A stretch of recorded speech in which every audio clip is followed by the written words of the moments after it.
Well, hey, everyone, and welcome to episode number 71 of the Other Six Podcast. My name is Chad Boak, and I am your host.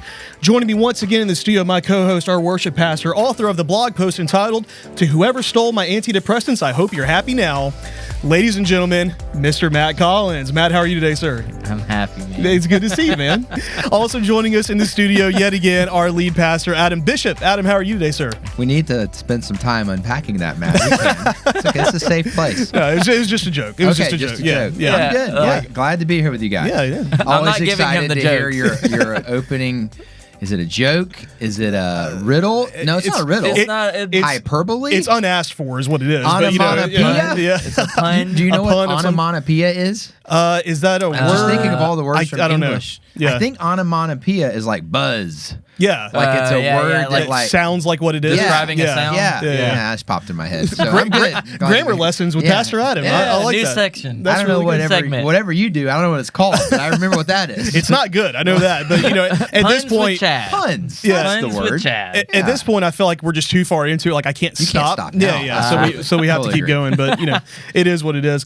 Well, gentlemen, how was your weekend? Get up to anything good? I mean, we kind of always start off with that way. So we'll start off. Pastor Adam, talk to us about your weekend. Yeah, we had a birthday, and our family, Morgan's birthday was on Friday, so we had a good time celebrating her. Happy And, birthday, Morgan. Yeah, so we went up to Birmingham and just, kind of enjoyed the day. Friday afternoon, I got the boys out of school and went up there and had a good time, and then had basketball all day Saturday, and that went well. They got to get out of school early for this? Well, so Sam had a special ceremony at his school, and so they were already going to be wrapping up, and so we had to be at the ceremony, and so then we just left. It was like 1 o'clock, and then when it checked out, Jacob and Henry. I'm just thinking, like, my parents would never have done that, so like I'm very jealous of them getting to get out of school. We remind them often how awesome we are. That's so right. I'm not sure if We they're are awesome listening, parents here. but so we had a great time. It was a lot of fun. Well, good. Yeah. That's great. That's awesome. Well, we had family in town, so Dee and I hung out with them, and just hung out at the house, cooked a little bit, and just real relaxing weekend. Man, good for you guys. Yeah,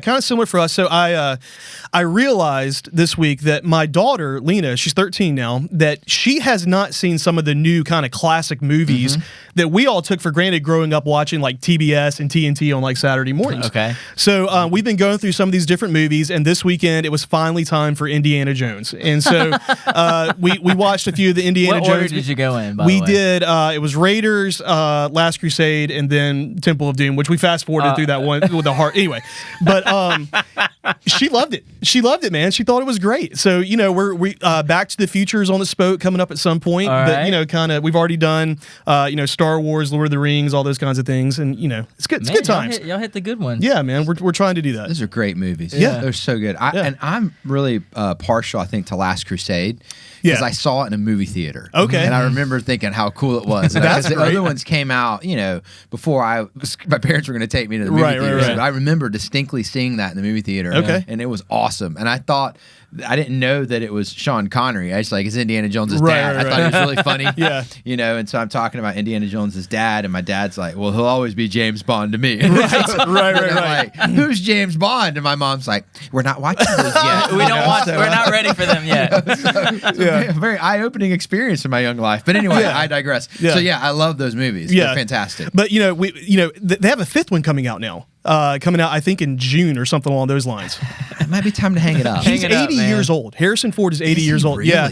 And so I told... hashtag life goals. Man. Right. But, Harrison Ford, 80. anytime something in the movie like the super heroic happens, they play that music. Dun, dun, dun, dun. Oh, yeah. So I told her, like, in this one, it's going to be like he remembers, like, to take his medicine, and it's like dun, dun, dun, dun, Listen, I just want to apologize on behalf of Chad Boak, to our 80 and above crowd that listens to our podcast each week. He didn't mean that. No, right? no. We're glad you're a part of our That's community. right. That's So- right. Absolutely. No, but it was Behave, man. Sorry, I apologize. But no, it was fun. So we got to watch the movies, get to spend. But it was a great weekend. Had a Really good good time. weekend. Yeah, had a good time. And then this weekend, Sunday at Vaughn Forest Church was a great weekend. So I want to talk a little bit about that. It was Sanctity of Life Sunday. Adam, kind of walk us through everything that happened. Man, there was a lot of things that happened on campus. So we had some special guests on We did, campus, yep. and you presented each of those special guests. They were representing ministries, correct, and you gave yeah. each of those ministries some checks, some money. Well, it wasn't me. It was the church. But yeah. because of all of y'all listening who have given to our Now is the Time special offering. That's right. That was a way for us to kind of give an initial gift. So tell me those ministries again, because as you talk about them, we're going to use that to set up our special guest that's going to join us later in the podcast. Yeah, so we have a special guest coming to the podcast, so I'll save that one for last, and then we'll get there. So first off, one of our partner ministries, Live the Promise, that helps support foster care family, like communities around foster care.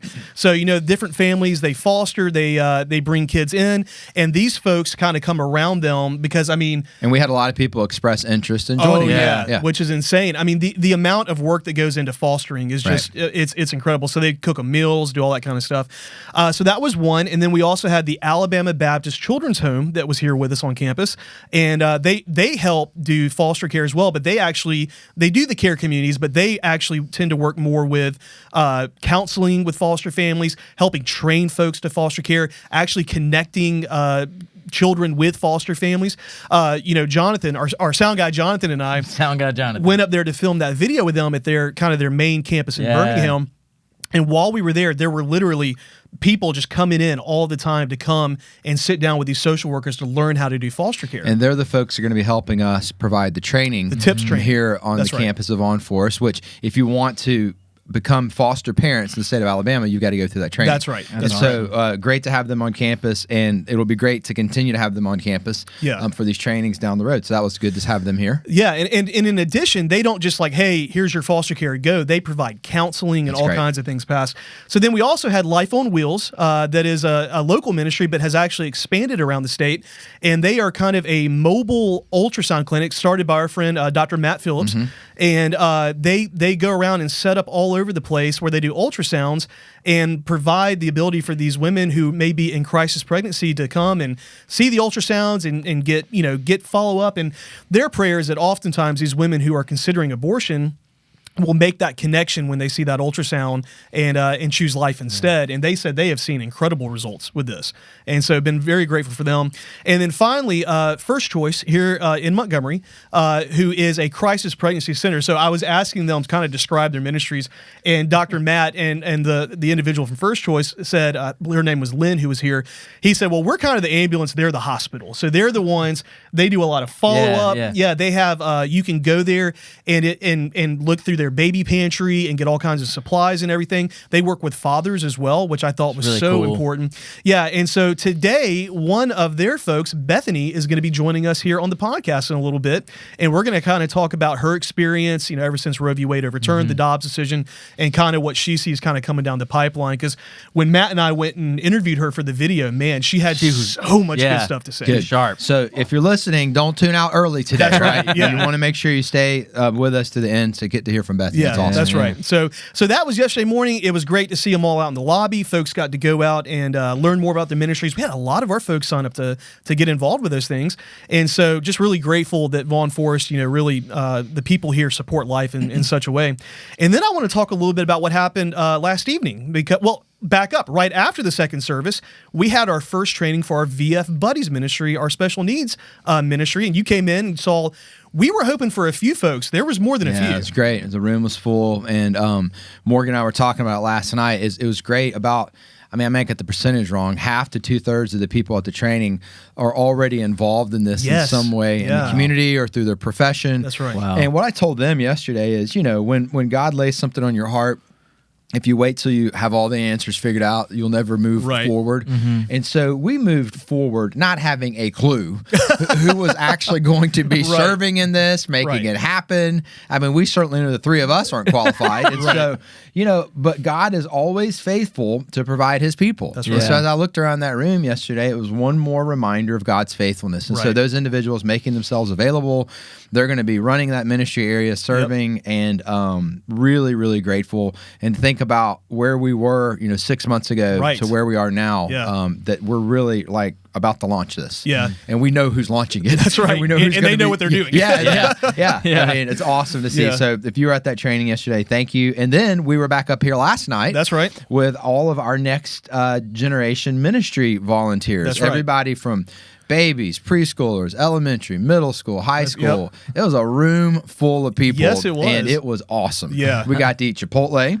Chad led us in a riveting trivia game. So what was it called, by the way? It was called Useless Trivia, but Adam was heckling me from the audience. I started heckling because he took useless to a whole new level. I mean, it was bad. It was bad. It was terrible. Like what? But no, we're not revisiting that. Okay. Oh, come on. Well, okay, we will. So one of the questions was, how many sweat glands do people have? Okay, and the right answer was like 2 million. Yeah. Which I got to tell you right now, I will never believe that because there's nobody who counted that.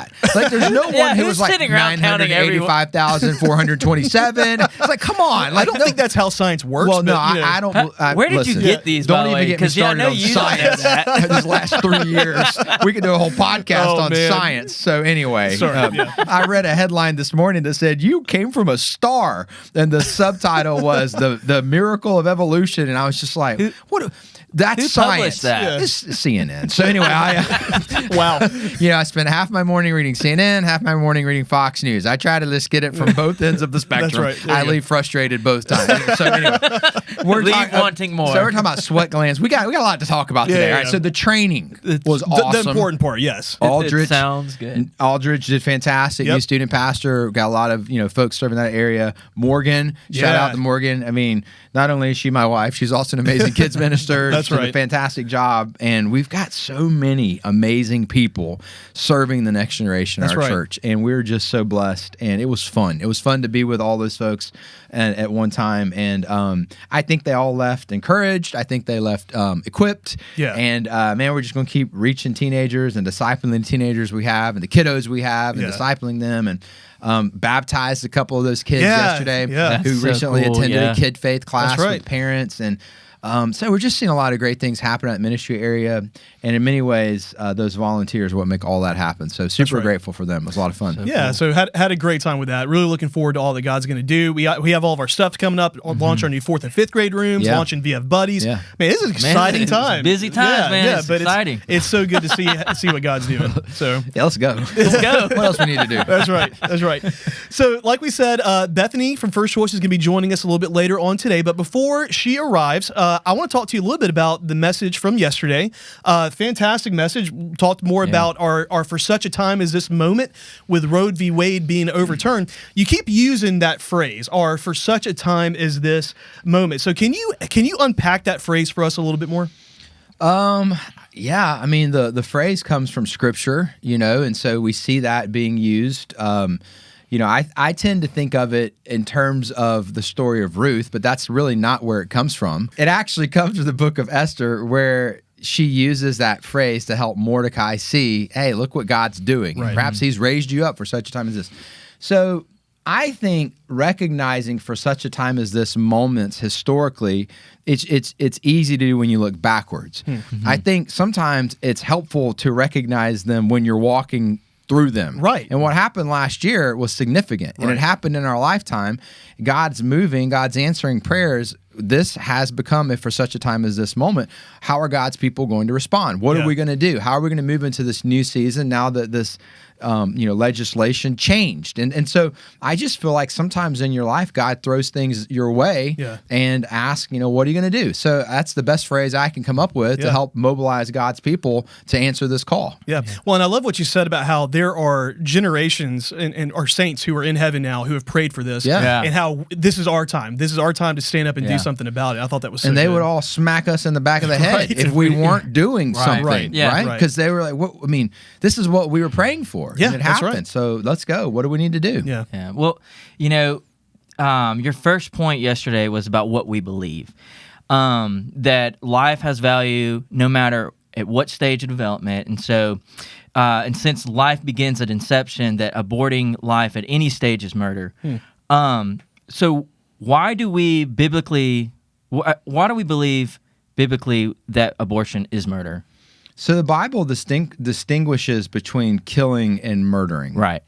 And so, there were wars in the Bible times. Yeah. I mean, David was actually an incredible warrior. Who also played a harp.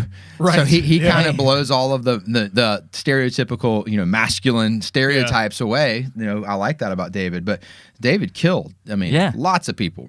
we read the book of Joshua. Lots of people being killed, okay? So the Bible makes a clear distinction, and that's helpful. We have a lot of men and women in our church who have served in our nation's military. Right. And part of that, protecting our country, unfortunately, involves that, right? Yeah. So we see the difference. Murder is anytime you take an innocent life. Right. And you do that with intent, with purpose, with malice. It's not like you had a car accident and a vehicular homicide was the result. Right. You are choosing to end a life, and you're choosing to end a life that has done nothing that would warrant by the legal or judiciary system an action that their life should end. And and the Bible has lots to say about capital punishment and what that was supposed to look like in Hebrew times, the Hebrew people, and all those different kind of things. So if you're taking a life, you're murdering. Yeah. And we believe, since life begins at inception, that from that point forward, if you end that life, you've murdered that individual. And that individual is an individual, period, not an individual once a particular stage of development occurs. That's the lie that our culture's bought into.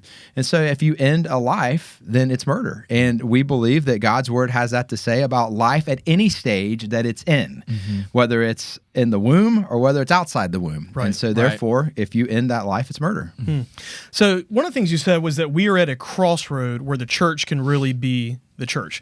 And I know that oftentimes the media likes to portray, the church, Christians, when it comes to the topic of abortion, as yelling at women as they enter into abortion clinics and holding up signs and all these other kind of mean and hateful, stereotypes.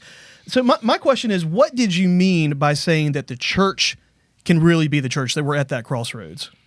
Well, I mean, if we're going to rely on the mainstream media, we might as well just pack it up and go home. Right. I mean, the mainstream media is no longer doing its job. I mean, journalists quit being journalists a long time ago. Right. They're literally the mouthpiece for the liberal left. That's all they are. So what I mean by the church being the church is just, go spend some time on Fox News or CNN.com. I do every day. Every single day, and I don't do it because I want to. I do it because I'm trying to keep myself informed. How are Christians portrayed in our society? Right. What is the presentation that we get? And recognizing there's not another group of people in our society that get that type of treatment. This is how the media treats us. We're the only group in our society that it's okay to demean and to diminish and to make fun of and call all the names and misrepresent and all the things.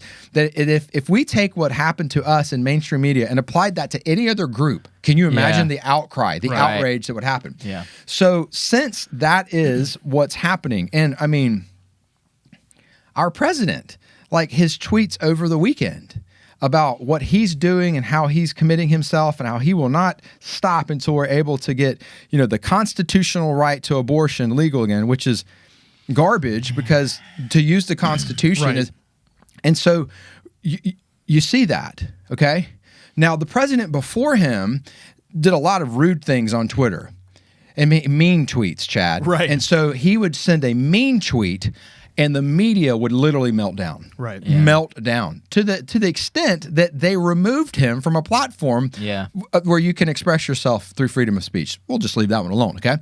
But then our current president can literally tweet, a thread about murder, and it's applauded. So if the church doesn't be the church and step into this mess and really get on the front lines of loving and serving with no strings attached women who are walking through the fear and the anxiety of an unplanned pregnancy, men who are walking through the fear and the anxiety of an unplanned pregnancy, being willing to acknowledge here are the challenges that will now be presented with babies being born, and there's a lot of things that are now needs. Yeah. We got to meet those needs. If we're not all in with all of the above, at some point, because the noise is so loud from the other side, that is going to be the only messaging. Right. Yeah. And so God's people are going to have to step into this, and then step into this in a way where we celebrate this. Yeah. We don't celebrate this publicly to draw attention to ourselves. We celebrate this publicly to remind a lost and broken world, once again, this is what the love of God looks like when his people put it into practice. And in many ways, hoping that that's what begins to break down some of their walls that they've built up towards God, built up towards the gospel. So we got to do it. Right. Yeah. We don't have another choice. Yeah. You see what I'm saying? Yeah, absolutely. And if we don't do that now, I mean, I'm sitting there watching all these kids walk around the church and lobby, and all I'm thinking about was, what is their world going to look like in 20 to 30 years? Yeah.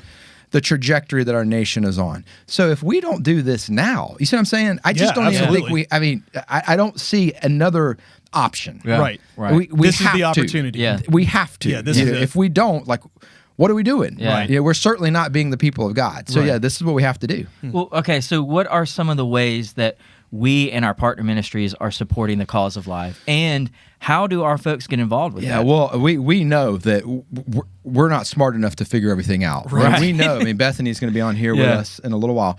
There are folks that have been doing this for years. Right. They know what works and what doesn't work. Yep. They know how to steward financial resources well and how to make sure they don't waste them. Yeah. They know what people need and what they don't need. And so sometimes God's people that are well-intentioned can actually try to be a solution, and they actually just make the problem worse. Right. Churches are great at that. So what we don't want to do is be that. We want to partner with like-minded Christ followers who have already been doing this. And, Morgan and I went to a dinner that First Choice had. It was one of the first things we did after we moved to Montgomery. Wow. Okay. About 4 years ago. And I mean, from day one, I was like, okay, this is good to see. Yeah. Like these folks have, they're on the ground. And so, that's the first thing is we're going to lean very heavily on those who are already doing this. And we're going to send them our people. We're going to send them financial resources. We're going to send them our prayers. But what I believe is in a new season, God always moves in new ways. Right. So it wouldn't surprise me if in the coming months and in the coming years, God begins to show some of our people ways to lead moving forward in this new reality. Some of you listening may birth a new ministry. You may not know what God has in store for you next. Right. You may spend the next 30 years of your life doing something you never even saw coming, but God may show you an opportunity to address this. And so I always want to make it a both and. We're going to partner with people already doing this, but we're not going to say we're not open, that if God shows us or shows some of you a new way forward to pursue that as well. Yeah, absolutely. That's really good. Well, I like this conversation. I am really excited that Bethany's going to be joining us. And so we're going to take a real quick break. It'll be just a few minutes for us. For you, it will be instantaneous. and Bethany will be joining us right now. And joining us in the studio, special guest, Executive Director of First Choice here in Montgomery, Bethany Garth, correct? Yes, that's correct. Awesome. Well, we're so glad that you were here with us today. Welcome. Thank you so much for having me. I'm excited to be here. Yeah, thank you for taking some time. And we so enjoyed having folks from your organization here with us yesterday at the church. They were fantastic. Well, and they said they enjoyed it as well. I'm so glad to hear that. Yeah. So tell me a little bit about the ministry of First Choice and what you do there. Yeah, so First Choice is a pregnancy resource center. We used to be called Save a Life Montgomery, and a lot of people know us by that name. And we were founded in 1982, so about 40 years ago. Oh, wow. And the idea behind a pregnancy center is that the church's best response to the issue of abortion is to support women and men who are facing unplanned pregnancies with their decision, to offer compassion, hope, help, and ultimately the love of Jesus, and to empower them to make a decision for life. So that's really what we do in practical terms. That looks like offering free pregnancy tests, ultrasounds. We offer emotional and spiritual support. The nurse goes over medical information with them. But past that pregnancy decision, we also offer parenting education. We have an on-site baby store where clients can earn free baby supplies if they participate in our parenting classes. We have a fatherhood ministry for our dads. We have a man on staff who works with our dads. We also offer a post-abortion ministry for women who have experienced abortion, because the statistics are that I think it's about 1 out of every 4 women in the U.S. will have experienced an abortion by the age of 45. Wow. And so with that number, we know that there are women who are sitting in silence, who've been traumatized, who need to know the grace and love and forgiveness of Jesus. So we offer that. It's a confidential ministry that's just led by a peer counselor. And then we also offer STI testing and treatment, which is kind of one of the prevention arms of our ministry, trying to provide education and empower women to make better lifestyle choices before they ever find themselves in an unplanned pregnancy. Wow. So one of the things that was so impressive to me when we went and talked with you that day on camera, the compassion that you guys have in your ministry there.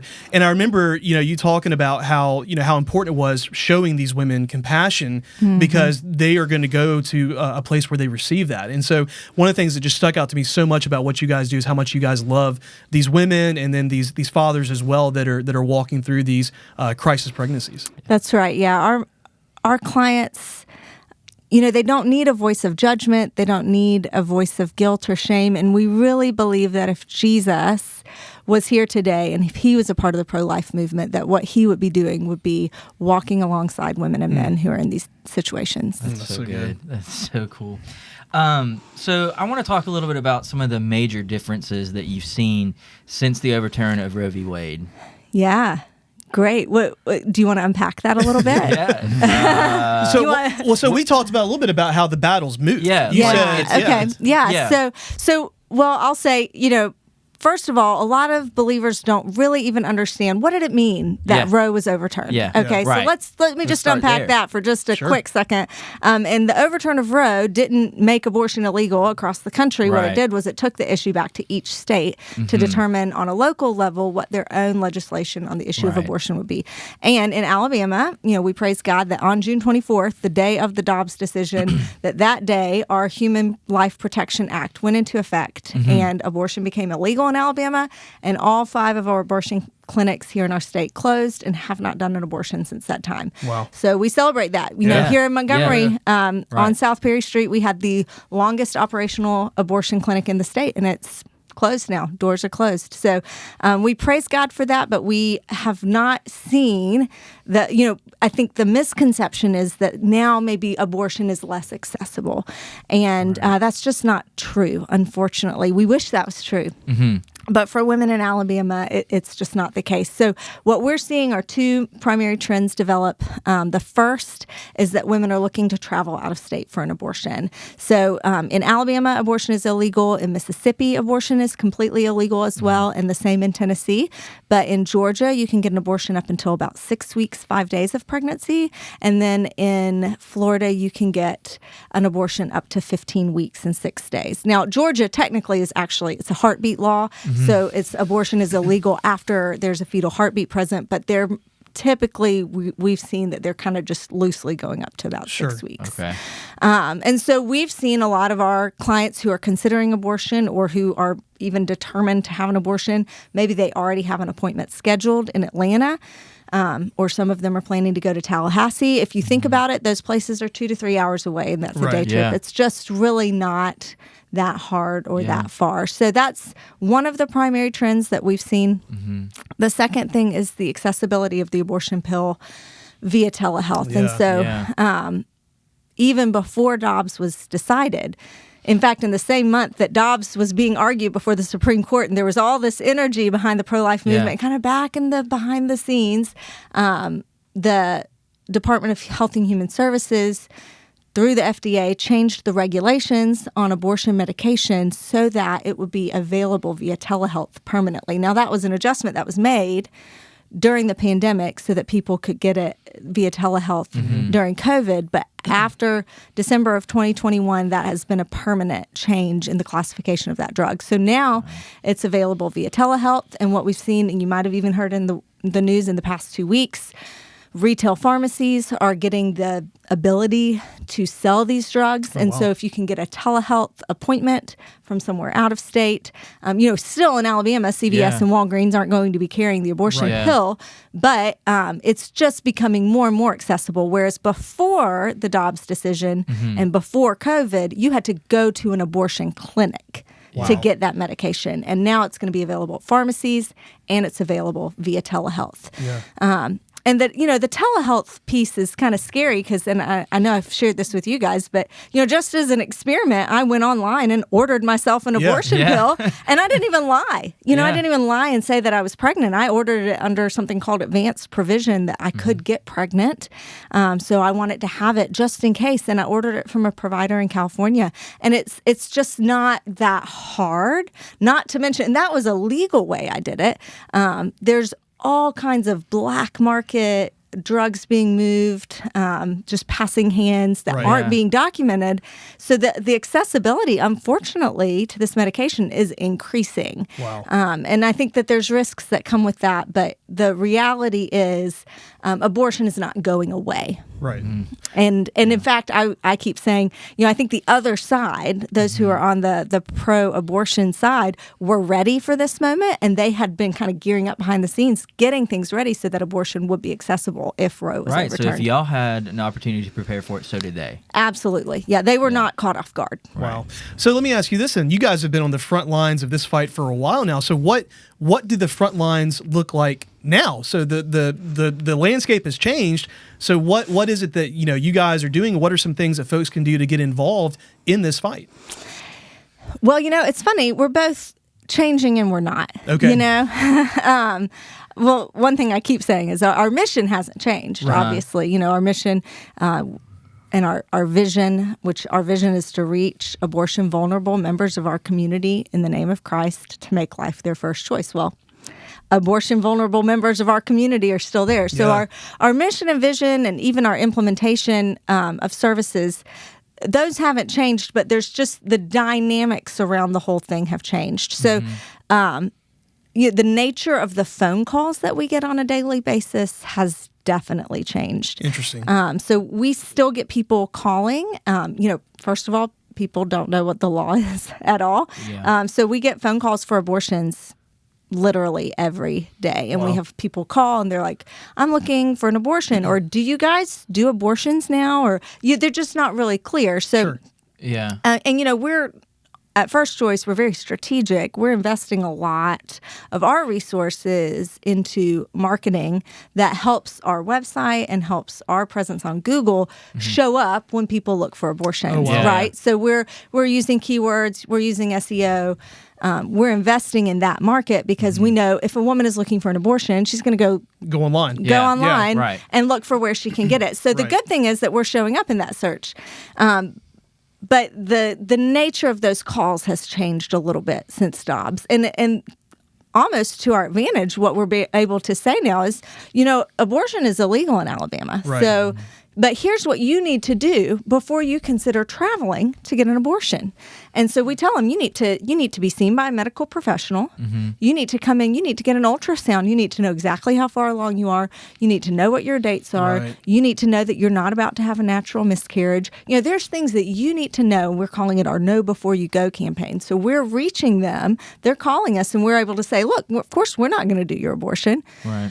Which we would have never done your abortion. Right. And we tell them very clearly, we don't provide or refer for abortions, but here's what you should think about doing before you even go. Yeah. It's one of the things I love the most about your ministry is the name of it. I love that. And I remember my wife and I went to dinner several years ago, right after we moved here. It was one of the first things we did. And we were so impressed with everything about the ministry. But I love reclaiming that word choice. Yeah. Because I feel very comfortable using this. The pro-abortion side chose to say, no, we're the pro-choice side. And what your ministry is doing is actually pointing out you actually have a choice. And this is the first choice we're going to encourage you to make, which is to choose life. Right. And I love how strategic you guys are to reclaim just that word and just that language. And I can't imagine how many stories you could share that have come just from that. Like someone thought I was looking into someone who was going to give me that choice, but she pointed out I have this choice. Right. Look what happened. And we say we're the real home of choice. If you go to Planned Parenthood, they're no not choice. really giving you That's choices. right. They are selling abortions. That's right. Yeah. But Wow. at First Choice, we provide education, medically accurate information about all of your options, and we provide support and resources. And so we are really the ones who are empowering the client to make the choice. That's right. And I say this a lot, like we're not in this to guilt or shame women or to control their choice. And sometimes it's hard, you walk out of an appointment, you realize that client is still going to have an abortion, even though, I had this conversation, she saw an ultrasound and you can just tell like her heart wasn't changed. But what we see in our relationship with God is that He gives us choice as well, right? Like, and sometimes we make really bad choices, right? But He has grace for that, and He loves us unconditionally, and so He does not control us with fear or shame, and so we don't take that approach with our clients. We're just here to love them, to serve them, and to empower their choice. And we really believe that with the right tools and resources, a woman and a man are much more likely to choose life for their baby. Good. So, what do you see coming over the next hill for pro-life, the people that choose pro-life? What do we need to be prepared for? I think now that in some states, abortion access is limited. I think we should be prepared for stories and maybe even scare tactics from those who would be pro-abortion access to kind of elevate stories of women who couldn't get abortions or maybe who got an unsafe abortion. Right. Yeah. To try and promote those stories as a means to increase abortion access on a federal level. Okay, so I think that's one thing. And I think that if it really snowballed and spiraled, could turn into even something as severe as a constitutional amendment. Well, that was the, I mean, not to be crude, but that was the old, coat hanger in an alley. And that was the argument. Yes. Right. And so I think that we should look for those kinds of stories, especially as you see the abortion pill being used very liberally and with very little restriction or oversight. So I think that is kind of in the political and legal realm, that you should look for people to try to increase access. And this goes very state by state. There are states that are far less restrictive than they were before Dobbs right now. So, in Alabama, we have very conservative laws. Things are very different in New York and California. Right. So I think you should also look at more, you can expect more like out-of-state marketing and tactics. I've heard of abortion clinics that neighbor pro-life states taking mobile clinics to state lines to offer abortion pill. Oh, wow. So really taking a play out of our book, right? On the pro-life side, we've had these mobile clinics. And they're like, well, that was a good idea. Well, so we see the tactics going on both sides. So I think you can continue to see those who are pro-choice or pro-abortion kind of ramp up. I don't think that we should expect in any way that they're going to sit down and lie down after this. Oh, well, boy, that was a big loss. I guess we'll just kind of take this one sitting down. Not the case. They're going to ramp up. Yeah, for sure. But then I think the other thing that we can do just kind of proactively, and this is what we've looked at First Choice, and I would challenge believers in this, is to really think critically and to be intentional about what we're telling our children, what we're educating our children about sex and about God's plan for sexuality and marriage, what we're teaching them about fetal development and about abortion. We've got to have these conversations with our kids. And one thing that we've identified at First Choice, the abortion, while truly horrible, is a symptom. It's a symptom of a deeper problem. And the deeper problem is that we have, as a culture, rejected God's plan and design for sex and marriage, which was good. Right. And so you've got this and then you've got an unwanted pregnancy. But that all came back to a violation of God's plan for marriage and family. Yeah. And so we've got to be proactive in the church about, first of all, teaching our own people, because we're not exactly, winning the day on that front. But then also pushing out into the culture at large. And I don't mean in a rally kind of way, but what that looks like for us at First Choice is we've just opened up this new position, and we're going to try and provide programs in local schools that would provide abstinence-based sexual health education for middle school students. That's great. Because there's currently in Montgomery Public Schools, there's nothing. There's no sexual health or sexual risk avoidance type of education. And so we see that as a huge deficit. And honestly, these children are sexually active at such young ages. Right. And so, again, just looking at abortion is a problem, but it's a symptom of a deeper problem. And so how can we be intentional about engaging on some of these deeper issues? I love that you're approaching that from education and being knowledge. Very proactive about it, because the old opinion was don't tell them anything and they won't be curious. Well, no. They're going to be curious and they're going to want to know. This is a whole nother can of worms. We don't have to get into this. But let me ask you this: you talk about parents helping educate their children on these different abortion topics and understanding. What are some good resources that parents can access to help with that? Because you may have a parent out there that goes, hey, I don't know really how to approach this subject with my child. Is that something you guys would offer with this new position that you're looking for? Or talk to me a little bit about that. Yeah, you've just spoken to one of my dreams, Chad, which is to go into churches and offer resources for parents to talk to their kids about sex, because that is the core issue here. And so many Christian parents are terrified. They're scared their kids are going to ask them something. And I'm like, no, the good thing is if your kid asks you something, just practice keeping your game face on and just do it, know.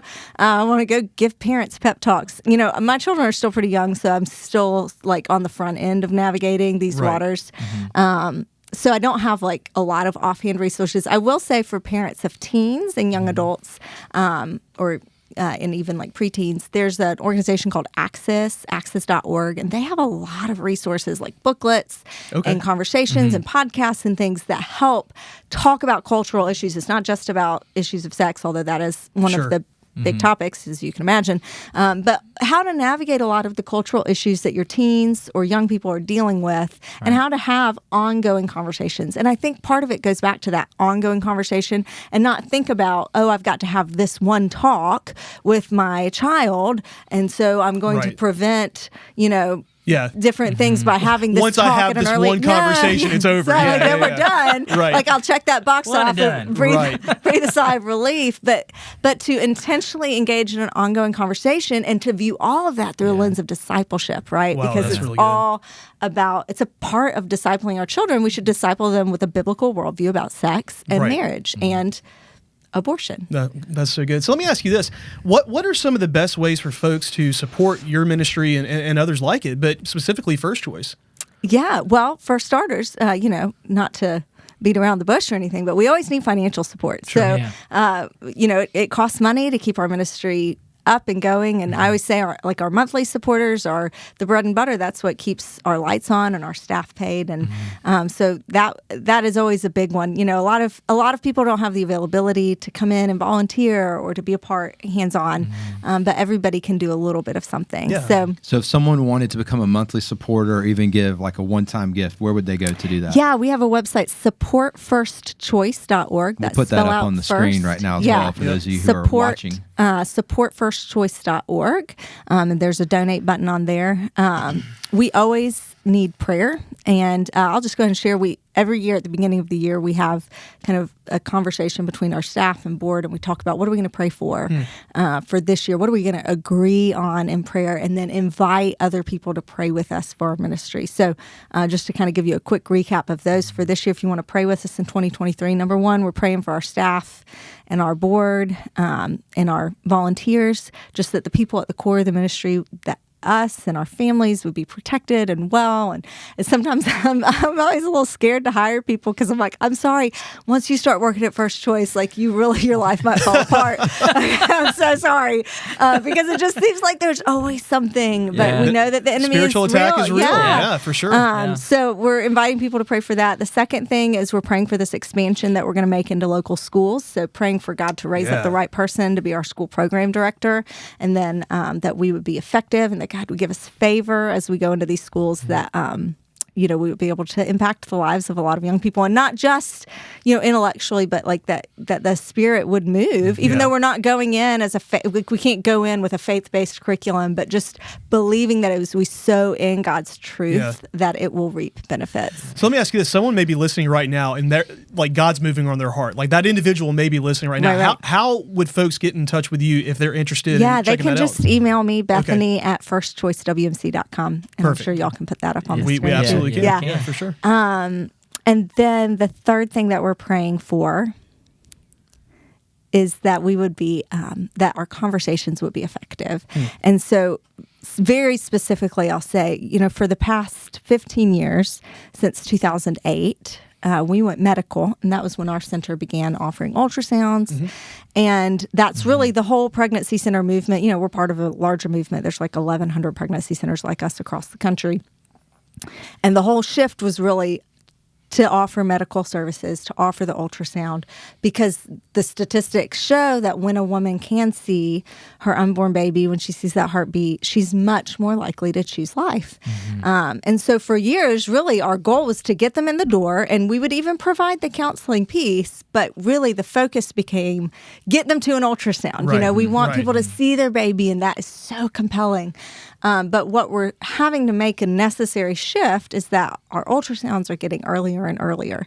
And because the Georgia law is that abortion is pretty much your cutoff is 6 weeks. I mean, you can talk to all people in pregnancy center ministry right now. We all know that means people are really rushing into this decision. And they'll also tell you that if you do an ultrasound on somebody at 5 weeks, you don't really see much. You see maybe a thickening of the lining of the uterus, but it's hard. You might see a gestational sac, but you're not going to see a heartbeat at 5 weeks. And so in a lot of ways, we feel like this one really compelling thing that we had isn't as effective because we're having to scan them so early, and they're trying to get the abortion before they see that heartbeat. And so we've really wanted to make a shift in our ministry to say, how can we increase the quality of the conversations that we have? How can we do a better job of supporting her and having an effective conversation, whether it be for a pregnancy test or with our other appointments, like when we meet with our dads or when we're doing STI appointments, and even with clients that come in who are likely to carry when we're sharing the gospel, how can we be effective? And so just asking the Lord to increase the effectiveness, because one thing we really know is that we aren't in charge. As I said before, we're not in charge of people's decisions, but God can use us and our words and our conversations to change people's hearts. So we're just kind of asking for effectiveness. Yeah. Well, I love how dedicated you are to the local church and how like yesterday in the video that we showed, you mentioned that your ultimate goal is to get families connected to the local church. That's so right. Why is that something that you guys are focusing on? That's a great question. And, I'm going to steal a line from, we're part of this bigger network I've told you about called CareNet. And our president of CareNet, his name is Roland Warren. And he talks about we can't end abortion without discipleship. That's what he says. Oh, wow. And he describes this thing called the 1818 problem. Okay, so if a client comes in and she wants to have an abortion, and she's maybe young and it's her first pregnancy, and we have this great conversation, and she sees an ultrasound, and she changes her mind and chooses life, and we're all like, yay, and we praise the Lord, and then we, maybe she even does a few parenting classes, but if her life doesn't actually change, and nothing else changes besides the fact that she chose life for a baby, then she'll either be back in 18 months or that baby will be back in 18 years. And so we've got to look at underlying issues. And what I say all the time, if you ever hear me talk, you'll hear me say that the greatest need of any woman or man who walks in the front door of our center is not to choose life for their baby. It's to have a life-transforming relationship with Jesus. And so if we don't view them through the lens of gospel transformation, then we're just doing transactional ministry. And we'll have them come back. They're just going to come back. They're just in. And I'll tell you, I mean, I love to paint this picture. I hope I'm not giving some false representation that we're so good at this that we never see clients come back. I mean, they come back, know, but we know, and we've kind of made some intentional shifts in the past few years, but it's a long-term vision of saying, their greatest need is Jesus. And if they're going to really be a disciple of Jesus Christ, then that happens. We are not the primary vehicle for that. The local church is. And so we've got to look at having clear systems and processes to both share the gospel, but to make disciples. And that happens in the context of a local church. That's awesome. So good. That's really good. Yeah. We're so grateful for everything you do, everything your ministry does, and I'm just sitting here blown away. Right. Yeah. All the things you're sharing. And we've got a lot of folks who listen to this every week who our goal when we started this was to help provide discipleship resources the other 6 days of the week. And so we get in here and cut up and goof off and try our best to help disciple people. I think they finally feel discipled. That's right. So I hope this is not the last time that we have you on this podcast. it's been fantastic. So thank you for giving us time today. Oh, really thanks for having me. Thank you for taking some time with us, Bethany. Appreciate it so much. So awesome. Well, we do want to say thank you for joining us. And again, like Adam said, we can't wait to have you back sometime soon. And thank you for being here. And we'd like to say thank you for being here. Thank you for joining us today and listening in. So on behalf of Bethany, Adam, Matt, Sound Guy Jonathan, and myself, we appreciate your time, and we will see you next time.